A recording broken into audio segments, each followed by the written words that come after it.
We're now joined by race-winning owner Roger Penske.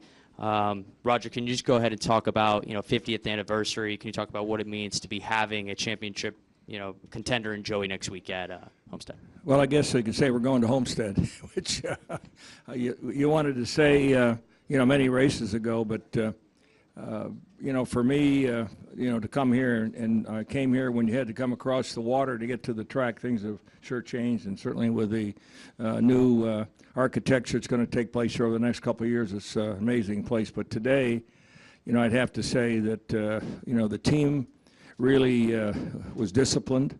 It executed the pit stops. I think you saw that almost at every stop we picked up 2 or 3 spots, and Joey's restarts, were classic Logano. I mean, no one, was able to be as cool as he was and take the position. So, for me here on our 50th year to have this success, it's pretty special with the IndyCar under our belt. Now having a chance to race, with 4 guys or 3 other guys that were representing Gibbs and Hendrick. I'm just glad to be in that class. And maybe it's a little deja vu, and we certainly didn't like to see the 20 car get knocked out, really, quite honestly. I think he raced as clean today. I think they both, in fact, everybody, if you looked at the race, there was really I think everyone, when a guy was better, they let him go by. And, I think the outcome was not outcome until, the last, green, white checker, as I call it, certainly the overtime. So big day for Team Penske, great day for Logano. I think this proves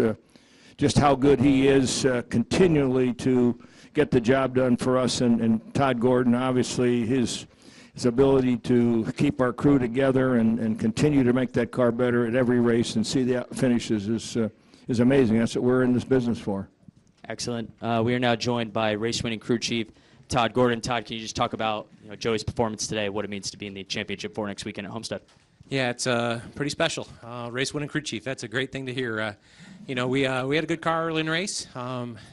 Probably adjusted our way out of it a little bit, but we had enough speed to kind of hang in the top 5 and put Joey where he could take advantage of things. The restart, when we restarted 4th, when you look back, it's putting him in an opportunity position. So took advantage of what happened with 88 and 20, and then gave him a restart to get it done. Joey's phenomenal about elevating. There's very few professional athletes that can elevate to that level when the pressure comes on, and Joey's done it time and time again. I think kudos to him. Excellent. With that, we'll open up for questions. We'll start right here with Jim.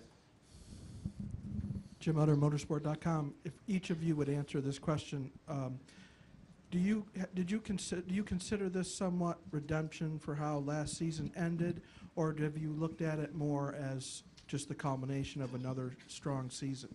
Well, I think we put last season to bed at the end of 2015, Jim, and I think we look out the windshield every day in our business and certainly in our race team, and we've raced with the 20 car all year long. Good racing, hard racing, but to me it was just great to see us step up, and Logano showed how good he was the last few races, and to me, that makes a big difference to me, and I'm sure it does to Todd. Yeah, I'd say likewise. I wouldn't. There's no reflection on 2015. We're focused on 16. And we in the middle of the season, we were a little off on speed, and everybody at Team Penske dug in and got ourselves focused forward. And we've been focused forward. To Roger's point, looking out the front windshield, just trying to make sure that we're right at the right time. And we were strong last week at Texas, and felt like we could be strong here. Joey outperformed what we gave him, but we were definitely a top 5 car and put ourselves in position to take forward to Homestead. We'll go to Kenny, Michael, Bob, and then Jenna. Kenny Bruce with NASCAR.com. For Roger, obviously you guys always want to perform your best for Ford, but is it any more special that you guys can put a Ford in the Ford finale? Well, we had the opportunity to, move from Dodge to Ford, and I think that the commitment that Bill Ford and Joe Henricks, Rajner, and Parasek, and then the whole team, there's no question that, we want to perform for them. And, our OEM partnerships that we have, in the automobile business, a lot of those have been spawned because of, our racing activities. So it's pretty special when you can sit here and say, hey, we got Ford in the last race at Homestead, and that's what they pay us for. and that's what we were able to accomplish today. In the back to Michael. Michael Knight, Arizona Republic. Roger, 29 times in 49 years you've had an opportunity to talk to your team and prepare them for a championship effort. Do you have a set formula for that? Will you do this week what you've done so many times over the years, or would somehow or other will this week be different? Well, I think the main thing would be to talk to the guys about car preparation. We don't need to have small things happen, and we need to, as we did today, say this is another race. Let's run it like the race that we had last week and the week before, and that's what we have to do going into Homestead, realizing we're only really racing 3 other people, which is a huge benefit versus the whole field. Thank you. Going back to Bob and then to Jenna. Bob Hockris, ESPN. Roger, I know you wouldn't want to see it next week, but if Jimmy Johnson were to win a 7th title, what would it mean to the sport, and what, and just where would you place him in history if he would accomplish it? Well, if it's not us, you know, certainly Jimmy is deserving. You know, being a 7-time winner and driving probably for the greatest car owner in the sport, Rick Hendricks, you know, I take my hat off, and, you know, really I respect him as a driver, and I certainly respect Rick as a team owner. And to me, you know, what he's done, he's a class guy. He represents the industry, the garage area, the driver area in such a great way. So to me, if he gets it, he sure deserves it. We'll go right here to Jenna. Jennifer, AP, I have 2 questions, one for each of you. Todd, you first. We drivers get asked all the time, you know, what did you learn the last time, or what did you learn, in Joey's case, what did you learn the last time you raced for a championship? What did you learn the last time you guys were in Homestead and were in this position? Well, I think the biggest thing you learn out of it is that, you know, it's no different a race than any other race. You can't, to Roger's point, you still got to do the things that you've done to get yourself to that point. We've been successful getting here, and we've got to take that formula and just apply it forward. Not let the outside things distract you, and focus on the things you can control, and not let the things you can't control distract you from accomplishing your goals. I think you know, this team's done a great job of elevating when they needed to, and we just need to focus on doing our things. I think if we do our things, we're in as good a position as anybody.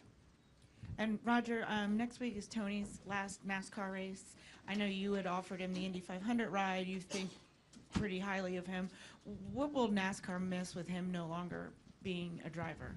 Well, I think Tony is one of the drivers like Jeff Gordon that came over from open wheel and, you know, set such a high standard. And, you know, his notoriety and personality is just plastered across this country in short tracks, big tracks, certainly in NASCAR. And, you know, Tony's going to be around. He's got a great team, and certainly he's hooked up with Gene Haas, and with the driver lineup he has going into next year, you know, we're going to see a lot of him. And the only disappointment I have that he never took me up on a ride at Indy, and I think that, you know, that's what happens. But he is a true racer, true grit, and he tells it as it is.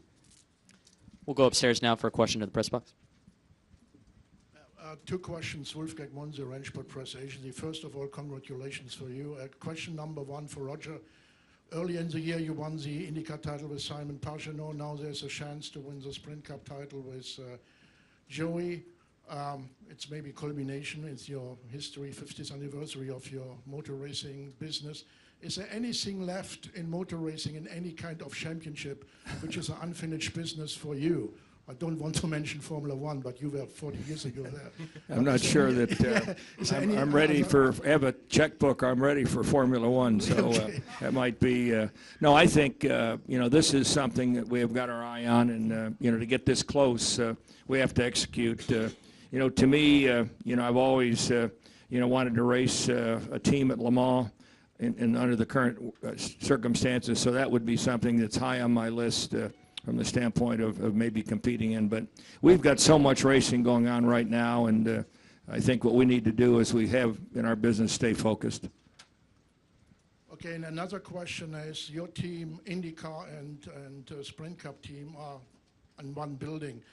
Different cars, totally different cars. Nevertheless, is there any transition engineering-wise from your IndyCar concerning preparation for the Joey's car next weekend in Homestead? Well, I would say many of you have come to our shop. One of the things we did when we combined both the IndyCar operations and our NASCAR operations was to have cross-pollination, not only from an engineering standpoint, but also about people. We move the people around, and to me that's, people who maybe are at a lower level can move to one of the other cars or one of the other series. So, Todd's the one to tell you what he's got for next week. He probably won't give you all the secrets, but I can guarantee you we're not going to run this car there next week. Copy that. It's definitely a new car, and we do talk back and forth, especially from an engineering standpoint between the IndyCar series and our side. There's a couple of engineers that have come from our side and actually over to the IndyCar side. So there's a lot of cross-pollination of at least ideas. Not a lot that applies car to car, but at least philosophies. I think our wind tunnel would be in our 7-post where we have these cars and the same people that are gathering the data for us in our scale model, both for NASCAR and for IndyCar, are the same people that are driving certainly the advancements.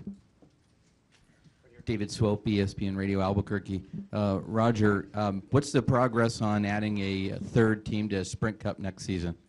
Well, I think, we've got the relationship, with the Woods brothers, and that seems to be working out. I really liked what I saw today, with Ryan. He ran up there. He was in the top 10 or 12. I didn't see the finish, to be honest with you. I was so excited about the 22 car. But, we want to continue growing him. We feel that, that's it's kind of like a brother-in-law over there. We've got some of our people working with the Woods, and, Leonard and Glenn and these guys have been my friends as we worked back when Pearson drove. So, we like the challenge we have with that. We like the partnership, and I think Ford is 100% behind us again next year.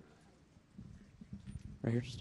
Stan Creekmore with Outside the Box. For both of you, you had to be watching that final incident that gave you the lead and gave you the move into the final run at Homestead. Describe the incident. Describe what it meant to you as you saw it. Well, it happened so fast. I was right down in front of me, and the next thing I saw the 20 spinning, and I saw Joey in P1. It was like someone just opened a shade on us, and here we were in the lead. So they happened so fast, and it was ironic, as we said earlier, that the 20 would have been involved in that accident. Yeah, I think it's just a culmination of putting the team in a position and Joey taking advantage of it. I thought fourth on that restart was a great place to be. It seemed like the car that was in fourth could roll off second because they could take momentum off of turn 2, and ended up being that we could take advantage of some other situations. So it happened so quick, and I really couldn't see it. Our pit box was on around the corner, so that where it happened on corner entry, all I saw was him kind of making sure it was clear, and pretty excited at that. You could see there was going to be trouble when everybody dove down, getting into one, and I'm not sure, what happened, but it looked like there were 2 or 3 people going for the same area. Right here, George. Yeah, George Diaz, Orlando Sentinel for Mr. Penske. I know everybody, you move on from previous seasons, but how much did last season weigh on you when Joey was so dominant and then, circumstances take him out? I think that as an organization, we talked about it. It's a little bit like going to Indy in '95 and not qualifying, walking down the pit lane with 100,000 people watching you go back to your garage, a non-qualifier. And, those things make your team stronger. And I think, based on last year, we moved on. And quite honestly, I think Joey and Matt have worked it out on the racetrack. And hopefully, personally and professionally, they know how to do their jobs. Additional questions for these two gentlemen. Nate, right here in the Nate Ryan, NBC Sports. Roger, you said your biggest disappointment with Smoke was that he didn't run the Indy 500 for you. He's still going to be racing. Does that offer still stand? So I got so many drivers now. I'm looking forward to getting enough cars for him. I think we got a full house right now, 5 of them this year. So I said I'd never run more than 2. I guess so. You never know. One follow-up. You've never won the NASCAR and IndyCar championships, obviously, in the same year. You're a week away from possibly. Well, that would be that would be a record, which would be amazing for the team. And that's quite honestly, when we start and you get into the season and you have success in one series and you see you're competitive in another, believe me, it crosses my mind. But at the end of the day, it's a lot tougher to make it happen, to really execute that. So to be there next week, remember, we're racing against 3 cars. I think we have as good a chance as anybody unloading there, next Friday in Homestead. Jim, right here. Jim Mutter, motorsport.com. Roger, obviously you saw something in Joey, which was the reason why you brought him into your organization. But what has impressed you the most since he's joined your organization? Well, I can tell you that he's a quality young man. He listens. He motivates his team. I mean, he's there at the shop day in and day out. And there's never been a time we've asked him to do something on or off the track. He hadn't done it with a smile. And what he's been able to do from a driver perspective, there was quite a bit of noise around his driving style, but you look at how tight he's been running here the last year and a half or 2 years and really pretty much stayed out of trouble. And I think he's earned a reputation in the garage where you can race hard with him. And to me, that's important. But more important, I think the person himself, he represents us in a first-class manner, and he can be with us a long time. And working together with Brad, I got to give Brad a shout out here because he's the one that said, look, if we can get Logano, we got to put our arms around him. And I think Brad had a lot to do that. But he's matured, and you have to say that if you're going down the garage area at his age, we've got a real winner. Any final questions for these two? Nate, go back to Nate. For Todd, you guys were one rough pit stop away from maybe having a shot at Miami 2 years ago. How much better do you feel like is the team in terms of execution? I mean, do you feel like you go into Miami a lot more solid? I do. I think, I thought we were in a good position in 14. Actually, I guess the analogy I used right after the fact, and I'll use it again, but, we asked pit crew guys to perform at elite levels. And it's no different than LeBron James taking the three-point shot with the buzzer going off. He's not going to make every one. And that's what happened there. We had a situation where Jack Mann didn't make the three-point shot with the buzzer going off. We're in a great position. We've got great leadership in the whole pit crew. We've got a lot of continuity of guys. They've been together for a while. Good experience, and they're clicking. We had a great weekend last weekend in pit road. I think our worst stop was 11-3, and we had a good day on pit road again today. It's momentum drives all of sports. So I look forward to where the momentum of our pit stops have gone and where our race team is. I think we've had speed. We're building speed as the chase has gone on, and I felt like last week at Texas we had the best car. We didn't perform and execute the middle of the race. I probably called him with a green flag pit stop cycle that I got beat on, honestly. I got beat on. Our car was better.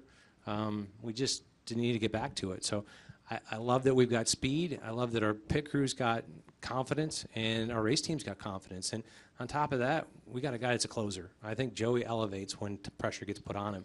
And a lot of those things, you look at it, it makes you very optimistic about what we can do next week. Anything else here? Gentlemen, thank you. Good luck next week.